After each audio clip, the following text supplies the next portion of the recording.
आज हमारा English fifth का लेसन 7 का पोम है और इसका जो उन्वान है दैट इज पेपर बोट्स, जो इसकी हेडिंग है। तो ये पेपर और बोट दो नाउन्स को जोड़ के एक नाउन बनाया गया है। इस को आप दूसरे तरीके से समझेंगे, इनको कंपाउंड वर्ड्स कहते हैं। क्या कहते हैं इनको? Compound words. यानी जब हम दो अल्फाज को, जो दोनों नाउन होते हैं, दोनों नाउनों को मिला के एक और नाउन बनाते हैं तो उसको कंपाउंड नाउन कहते हैं या कंपाउंड वर्ड कहते हैं। तो ये कंपाउंड वर्ड है। तो इस तरह के वर्ड्स आप बहुत सारे पेपर से बना सकते हैं। आगे चलकर आपको एक्सरसाइज में भी वो पता चलेगा कि मैं क्या बात कर रहा था। तो पेपर बोट का मतलब होता है कागज की नाव, कागज की नाव। तो ये कागज की नाव जो है ये असल में लिखी है रविंद्रनाथ टैगोर ने लिखी है। और टैगोर जो है उसने इस को एक बच्चे के जरिए से हमें समझाने की कोशिश की है कि बच्चे जो है वो किस तरह से सोचते हैं। समझ रहे हैं? तो पहले आप ये दिमाग में रखेंगे कि इसमें रविंद्रनाथ टैगोर बहैसियत एक बच्चा हमारे साथ बात कर रहा है कि एक बच्चा जो है वो किस तरह से पेपर की जो है नाव बना के, कश्ती बना के, वो किस तरह से इमेजिन करता है कि मैं क्या सोचता हूँ। समझ रहे हैं? कोई ज़्यादा मुश्किल नहीं है। और इसमें ये बिल्कुल आज़ाद नज़म है, यानी ये फ्री पॉम है। इसमें वो लास्ट वाले आप राइमिंग वर्ड्स आपको दिखेंगे नहीं, आप परेशान ना हो। इसमें वो मसला नहीं है, अगर कहीं है तो थोड़ा बहुत है।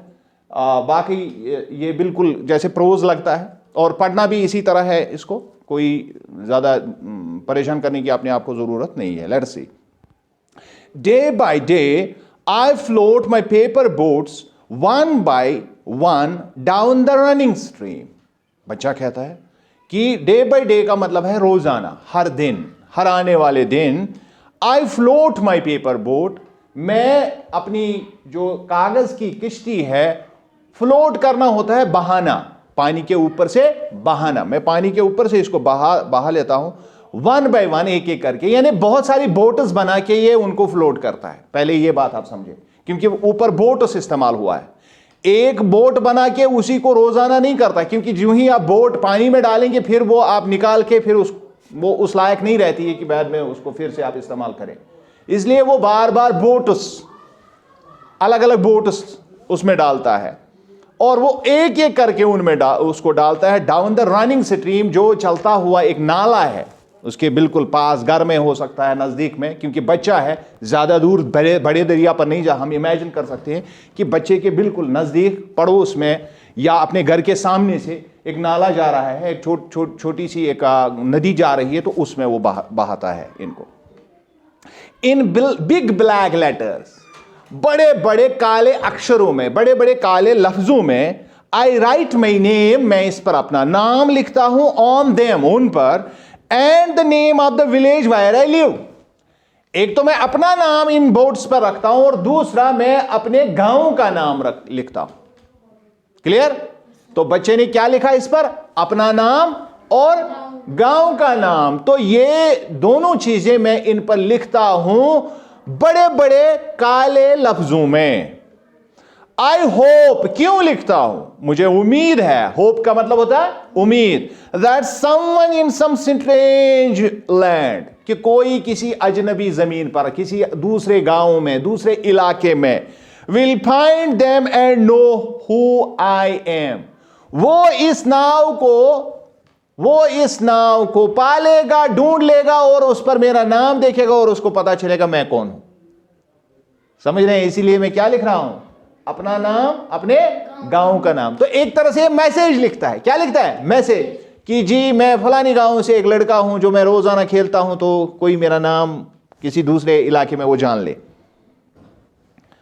आई load my little boats with shiuli flowers from our garden and hope that, फिर मैं क्या करता हूं कि मैं अपने इन बोट्स में एक खास किस्म के फूल, जिनको शूली फ्लावर्स कहते हैं, शूली के फूल, ये जैसे हमारे यहां गुलाब के फूल होते हैं, जैस्मिन के फूल होते हैं, इसी तरह शूली के फूल हैं। तो उनको मैं उसमें डालता हूं, उस बोट के अंदर मैं भर के रखता हूं, फ्रॉम आवर गार्डन। और वो शूली के फूल कहां से मैं लेता हूं? अपने बागीचे में से। एंड होप दैट, और उम्मीद करता हूं क्या? These blooms of the dawn, ये सुबह के जो खिलने वाले फूल हैं, ब्लूम्स का मतलब भी फूल है। These blooms of the dawn, dawn कहते हैं सुबह, जो तड़के सवेरे, बहुत सवेरे जो जब जो रोशनी होती है सुबह की, तो उसको डॉन कहते हैं। क्या कहते हैं? और शाम की रोशनी को डस्क कहते हैं। क्लियर?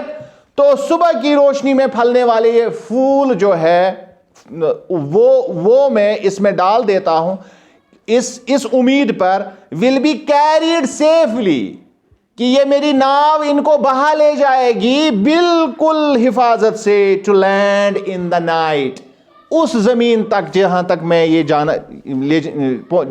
भेजना चाहता हूं, रात में। किस में? रात में। फिर क्या मैं करता हूं? I launch my paper boats and look up into the sky, उसके बाद मैं अपनी पेपर बोट उसको लॉन्च करता हूं, यानी उनको डाल देता हूं। लॉन्च करना यानी आप उसको अब चला रहे हैं, किस पर? पानी पर। And look up into the sky, फिर मैं ऊपर आसमान की तरफ नजरें उठा के देखता हूं, and see the little cloud setting there, फिर मैं वहां छोटे छोटे बादल के टुकड़ों को देखता हूं जो वहां पर होते हैं, वाइट बाल्जिंग सेल्स, और वो मुझे उभरे हुए बादमां लगते हैं। आपने नाव देखी होगी, तचा आसन पैठल लगी, तिम बादमां आसन तल लगी, तो और फिर जब बहुत ज्यादा हवाएं चलती है तो फोक्यू खसन तिम, वो फूल जाते हैं। तो वही कह रहा है, बाल्जिंग सेल्स यानी उभरे हुए बादमान मुझे लगते हैं कि जो ऊपर आसमानों में क्या है? बादल हैं। तो मुझे लगता है कि ये मेरे किश्ती के बादमां हैं, फूले हुए बादमां हैं, जिनके हवा के जरिए से, जिनके धक्के के जरिए से फिर ये चलते हैं। आई नो नॉट, मैं नहीं जानता। क्या नहीं जानता? What playmate of mine in the sky sends them down the air to race with my boats, मुझे ये पता नहीं है कि ऊपर आसमानों में मेरा कौन सा साथी है जो वहां से वो हवाएं भेजता है, जिनके जरिए से मेरी नाव चलती है। क्योंकि जो पुराने जमाने में नावों को चलाया जाता था, किसके? बादमानों के जरिए, हवा के जरिए से। समझ रहे हैं? तो अब मुझे पता नहीं कि मेरा कौन सा साथी ऊपर बैठा हुआ जो ऊपर से हवाएं भेजता है, ताकि मेरी जो किश्तियां हैं वो दौड़ लगाए, रेस विथ माई बोट्स, और वो मेरी किश्तियों के साथ दौड़ लगाता है और मेरी किश्तियां भी दौड़ती है उस हवा के साथ। बात समझ रहे हैं? When night comes, अब जब रात आती है, I bury my face in my arms, फिर मैं अपने हाथों के अंदर अपने चेहरे को दबा लेता हूं ऐसे। समझ रहे हैं? तो फिर मैं क्या देखता हूं? एंड ड्रीम, फिर मैं सोचना शुरू करता हूं या ख्वाब देखता हूं आंखें बंद करके, that my paper boats float on, और मैं ख्यालों में ही देखता हूं कि मेरे वो डाले हुए पेपर बोट अब जा रही है, पानी के अंदर जा रही है, और मैं इसके बारे में सोच रहा हूं, मैं इमेजिन कर रहा हूं। On and on under the midnight stars, रात के चमकते हुए सितारों की रोशनी के नीचे वो इस पानी में बहे जा रहे। ये मैं क्या कह रहा हूं? इमेजिन कर रहा हूं, यानी इसको मैं सोच रहा हूं ख्यालों में, ख्वाबों में, इसका मैं ख्वाब देख रहा हूं बैद में, अपने आंखें बंद करके, अपने बाजुओं में अपना सिर छुपा के, अपना चेहरा छुपा के मैं ये देखने की कोशिश करता हूं कि मेरी जो डाली हुई पेपर बोट्स है वो कहां पहुंची, कागज की नाव मेरी कहां पहुंची। द फेरीज ऑफ स्लीप, फिर जो परियां आती है, नींद की परियां, फिर जब नींद की परियां आती है, आर सेलिंग इन देम, और वो नींद की परियां उन मेरी बोटों में कश्ती रानी करती है, यानी वो उनमें या पे बाज चाहिए, तुम तथ में बाज चाव, किन में? मेरी उन डाली हुई कागज की कश्तियों में वो कश्ती रानी करते हैं। कौन? फेरीज ऑफ स्लीप, नींद की परियां। कौन? नींद की परियां। And the lading is their baskets full of dreams, और उनमें लदा हुआ है, लैड का मतलब होता है जहाज में कोई चीज डाल देना, और उनमें उन्होंने और क्या लदा होता है? Their baskets full of dreams, बड़ी बड़ी टोकरियां जिनमें उन्होंने अपने ख्वाब रखे होते हैं। किनमें? टोकरियों में नींद की परियों ने टोकरियां अपने साथ उन मेरी बोट्स में डाली हुई होती है, रखी हुई होती है, या उन बोट्स में लोड की हुई होती है, और उनके अंदर उन्होंने अपने मीठे मीठे ख्वाब उनमें रखे होते हैं, उन बास्केट्स के अंदर। बात समझ आई? तो ये जो पोम है, लिखी है R.N. टैगोर, यानी रविंद्रनाथ टैगोर साहब ने ये लिखी है। अब हम नए वर्ड्स जो हमने इसमें पढ़े, न्यू वर्ड्स, तो आप अपनी बुक पर देखिए। Float, running, shiuli, bloom, launch, landing, ये नए अल्फाज हैं। सबके मैंने ऊपर मीनिंग्स दिए हैं, आप घर में जब आप इसको PDF को पढ़ेंगे तो आपको पता चलेगा। अब इनकी अंग्रेजी में एक्सप्लेनेशन है ग्लॉसरी में। इसमें float that is setae on the surface of a river, यानी जब कोई चीज़ जो पानी की तह के ऊपर जो है तैरना शुरू करे उसको फ्लोट कहते हैं। रनिंग का मतलब है फ्लोइंग, यानी पानी का बहाव उसको कहते हैं। और शिवली, ये काइंड ऑफ फ्लावर्स मैंने कहा, लाइक जैस्मिन, जैसे रोज होता है जैस्मिन होता है, इस तरह के और ये जैस्मिन की तरह दिखता है। ब्लूम का मतलब फ्लावर है, मैंने फिर आपको, और ब्लूम अगर हम एज वर्ब ले लेंगे तो इसका मतलब है फूल का फलना, यानी जब फूल खिलता है तो उसको हम कहते हैं। तो फूल का खिलना फिर ब्लूम कहलाता है, लेकिन यहाँ ब्लूम जो है एज नाउन इस्तेमाल हुआ, तो ब्लूम का मतलब यहाँ फ्लावर ही है। और उसके बाद लॉन्च जो है, put paper boats in water, यानी पानी के अंदर जब उसने अपनी बोट्स को डाला, उसको लॉन्च करना कहते हैं। क्या करना कहते हैं? लॉन्च करना कहते हैं। उसके बाद लैडिंग, मैंने अभी आपको बताया ये एज नाउन इस्तेमाल हुआ। The action of loading A ship और ए बोट, किसी जहाज, समुद्री जहाज में या किश्ती में जब आप लोड करें तो इन परियों ने लोड किया होता है उसमें अपने बास्केट्स फुल ऑफ ड्रीम्स, वो हमने पढ़ा आगे, तो वही लफ्ज़ इस्तेमाल हुआ यहाँ। The act of bailing and dipping, और यानी जब समंदर के जब जहाज़ पहुँच जाते हैं तो उसमें से अगर कोई चीज़ आप उतार लेते हैं या उसमें चढ़ा देते हैं तो उसी को हम ये लैडिंग कहते हैं। उसके बाद आता है reading is fun, question number 1 इसका आता है who is the speaker of the poem. अब आपको पता है, मैंने पहले ही कहा कौन है पोम का स्पीकर, कौन है? चाइल्ड है। कौन है? बिल्कुल आसान सा जवाब आप इसमें लिखेंगे, the child is the speaker of the pome, बिल्कुल आसान है। उसके बाद दूसरा क्वेश्चन है when does the child float the paper boats, तो पेपर बोट्स को कब उसमें डालता है? The child floats the boats day by day, रोजाना की बुनियाद पर, in the running stream near his home, अपने बिल्कुल घर के करीब। अगर आप इतना ही लिखेंगे the child floats the boat day by day या बोट्स डे बाय डे, तो कोई मसला नहीं है। क्लियर? बोट्स ही लिखना, मैंने बोट लिखा है क्योंकि बोट्स ही इसने पूछा है, तो आप बोट्स ही लिखेंगे इसमें आप करेक्शन करेंगे। Question number 3, what does the child right on the paper boats, in paper boats पर वो क्या लिखता है? अभी मैंने बताया था क्या लिखता है, अपना नाम और अपने गांव का नाम, वही मैंने लिखा है। The child rights her name, अब चाइल्ड को आप हिज या हर दोनों लिख सकते हैं, तो मैंने हर लिखा है क्योंकि चाइल्ड के लिए हर ही ज्यादा इस्तेमाल होता है प्रॉपर। तो the child rights her name on the paper boat, वो पेपर बोट पर अपना नाम लिखता है, या पेपर बोट्स ही, फिर से आप, मैंने बोट लिखा है बोट्स लिखें। She also rights the name of her village, और इसके अलावा उस पर अपने गांव का भी नाम लिखती है या लिखता है। बच्चे को हम दोनों वो जो उनकी उसके लिए दोनों प्रोनाउंस हम इस्तेमाल कर सकते हैं। फिर है क्वेश्चन नंबर 4, मैं सही पढ़ रहा हूं? Okay, why does the child do so, क्यों करता है बच्चा ऐसा? इस उम्मीद में कि कोई दूसरा शख्स इनको पाले, पढ़ ले और फिर उसको पता चले कि मैं कौन हूं। यही हमने पढ़ा ना, तो यही जवाब लिखना है। The child does this with the hope, वो इसलिए ये करता है कि उसको उम्मीद है that someone in a strange land, कि किसी अजनबी जमीन पर, दूसरे गांव में, दूसरे इलाके में, वुड फाइंड हर बोट्स, कि वो उसकी इस नाव को पाले, एंड नो हर नेम, फिर वो उसका नाम जान ले।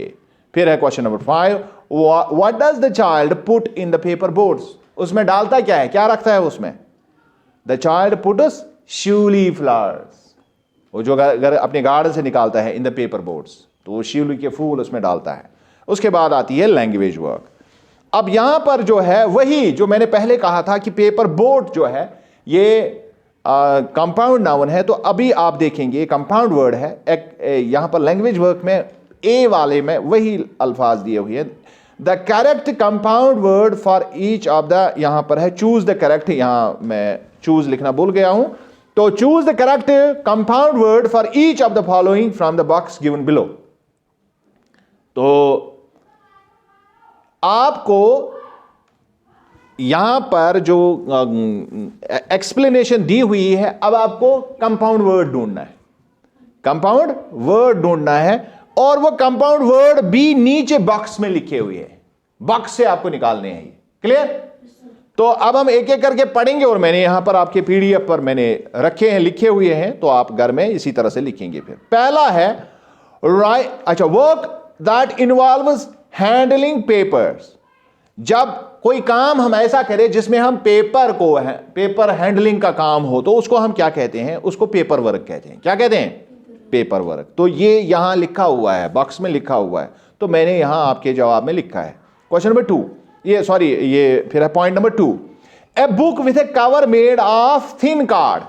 ये वाली किताब जो हमारी है, इसमें वो मोटा गत्ता नहीं लगा हुआ है। एक जो बाहर इसके जैकेट होता है, बुक का कवर जो होता है, ये कवर पेज अगर पेपर का हो तो उसको हम पेपर बैग कहते हैं। क्या कहते हैं इसको? लेकिन अगर मोटे कागज का, उसको हार्ड बाइंड या हार्ड कवर कहते हैं। समझ आई बात? तो ये पेपर बैग कहलाता, तो दूसरे का आएगा पेपर बैग। उसके बाद तीसरा, a small piece of bent wire used for holding papers. जो वो क्लिप जो आप इस्तेमाल करते हैं, लेकिन उसको पेपर क्लिप कहते हैं। इस तो पेपर रटने खतर छू कारण सो वायर का वो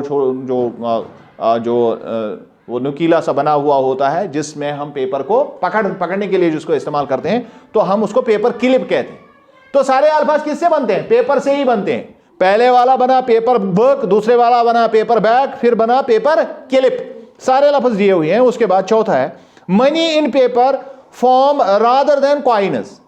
कॉइन्स के अलावा हमारे जेब में पैसे होते हैं और वो पेपर के होते हैं, तो उसको पेपर मनी कहते हैं या पेपर करेंसी भी कहते हैं। क्लियर? उसके बाद पांचवा, पेपर मनी इसलिए लिखेंगे क्योंकि वो दिया हुआ है वहां बॉक्स में, वरना पेपर करेंसी भी लिख सकते हैं। उसका एक और नाम, उसको फिएट करेंसी भी कहते हैं। पांचवा, a place where newspapers are sold, उसको पेपर शॉप कहते हैं। जहां पर न्यूज पेपर जो है खरीदी या बेची जाती है, तो वहां पर उसको हम पेपर शॉप कहते हैं। छठा, a small heavy object put on top of pieces of paper to keep them in position. जो आप अपने टेबल के ऊपर वो कोई हम अक्सर बेशतर जो है वो गिलास का रखते हैं, वो काफी भारी होता है, जिसको हम पेपर वेट कहते हैं। क्या कहते हैं उसको? Paperweight. तो ताकि जो कागज हमारा है वो टेबल से गिरे ना, तो उसको इंटैक्ट रखने के लिए हम पेपर वेट का इस्तेमाल करते हैं। अब है मैच। हो गया ये वाला? कहीं पर कोई कंफ्यूजन तो नहीं रहा? सभी आ गए? ठीक है। अब है next, match the words in column A with their opposite from column B. जो जितने भी कॉलम ए में आपको दिखेंगे, ये आपने पढ़े। ब्लैक हमने पढ़ा, लाइव या लिव हमने पढ़ा, strange, little, dawn, safe, night, ये सारे हमने पढ़े। इनका अपोजिट बी कॉलम में लिखा हुआ है die, known, dusk, day, white, big, dangerous. ये सारे के सारे अल्फाज जो है आप देखेंगे ये कॉलम ए के अपोजिट हैं, लेकिन आपको ढूंढने हैं कि कौन किसके साथ आएगा। तो मैंने करके रखा है, ब्लैक का आएगा वाइट, आप ये जानते हैं। ब्लैक का अपोजिट क्या? वाइट। और लिव का अपोजिट डाई है, जिंदा और मुर्दा जिसको हम कहते हैं। उसके बाद स्ट्रेंज, नोन, स्ट्रेंज का मतलब अजनबी, नोन का मतलब जिसको हम जानते हो। इसके बाद लिटिल हो, उसका आएगा बिग, लिटिल छोटा होता है, बिग बड़ा होता है। डान, मैंने अभी पहले कहा, डान का उल्टा डस्क, यानी सुबह की रोशनी को हम डान कहते हैं, शाम की रोशनी को डस्क कहते हैं। उसके बाद सेफ को डेंजरस। क्लियर? ये तो आपको आ रहा है। Night, day. वेरी गुड, ये बिल्कुल आसान है, कोई मसला नहीं है। उसके बाद लेट अस टॉक, ये लेट अस टॉक आप खुद करेंगे, इसके बारे में बात करेंगे जब मैं खत्म करूंगा। लेकिन लेट अस राइट में 2-4 अल्फाज जो है मैंने लिख के लाए हैं, आप इसको सुनेंगे। How do we send messages nowadays, मैंने आपको पहले ही कहा था कि वो एक तरह की मैसेज भेजता है बोर्ड पर लिख के। तो आज हम किस तरह से मैसेज भेजते हैं, right about a few of methods in your notebook. जो जितने भी मेथड्स हम आज मैसेज लिखने के लिए, आपको पता है आज किस तरह से मैसेज लिखी जाती है, क्या इस्तेमाल किया जाता है? Very good. आप डरते क्यों? फोन ही इस्तेमाल करते हैं, लेकिन फोन में बहुत सारे तरीके हैं, उन पर थोड़ी सी बात करेंगे। There are so many methods of sending and receiving messages nowadays. आजकल की दुनिया में तो बहुत सारे तरीके हैं मैसेजेस भेजने और हासिल कर रिसीव करने के। Most common method of sending messages are text messages. सबसे कॉमन मेथड है टेक्स्ट मैसेज, और ये हम करते हैं यूजिंग मोबाइल फोन नंबर्स या व्हाट्सएप। या तो हम व्हाट्सएप का इस्तेमाल करते हैं या फिर है तो मोबाइल फोन में ही, लेकिन व्हाट्सएप हम वहां कंप्यूटर पर भी इस्तेमाल कर सकते हैं, तो इसके जरिए से हम टेक्स्ट भेज सकते हैं। क्लियर? उसके अलावा social media is another common method of sending message. उसके बाद सोशल मीडिया के बहुत सारे प्लेटफॉर्म्स हैं जिनसे हम अपनी मैसेज को इन दिनों हम भेज सकते हैं। इट इंक्लूड्स, इसमें कौन कौन आता है? ट्विटर आता है, टेलीग्राम आता है, फेसबुक, वो टेलीग्राम नहीं जो पुराने जमाने में, आजकल का टेलीग्राम ये ऐप है एक, वो इस्तेमाल होता है, फेसबुक इस्तेमाल होता है, इंस्टाग्राम इस्तेमाल होता है, और सबसे आम जरिया जो इंटरनेट पर इस्तेमाल होता है, जो आप जानते हैं, जिसका एड्रेस भी आपका अपना होता है, पर्सनल एड्रेस, उसको हम ईमेल कहते हैं। क्या कहते हैं? Email. However email is the most common method of sending messages using internet. और इंटरनेट को हम इस्तेमाल अगर करेंगे तो वहां पर जो कॉमन मेथड है, आइडेंटिफाइड मेथड जो है, वो ईमेल होता है। क्या होता है? ईमेल होता है। तो उसके जरिए से हमें, तो ये हो गई आपकी लेसन। ये 20 मिनट से ज्यादा नहीं होता है, मैंने आपको पहले ही भी बताया। तो आप इसके 10 रिवीजन भी कर सकते हैं घर में, सुबह से लेकर शाम तक। Clear? Thank you so lot.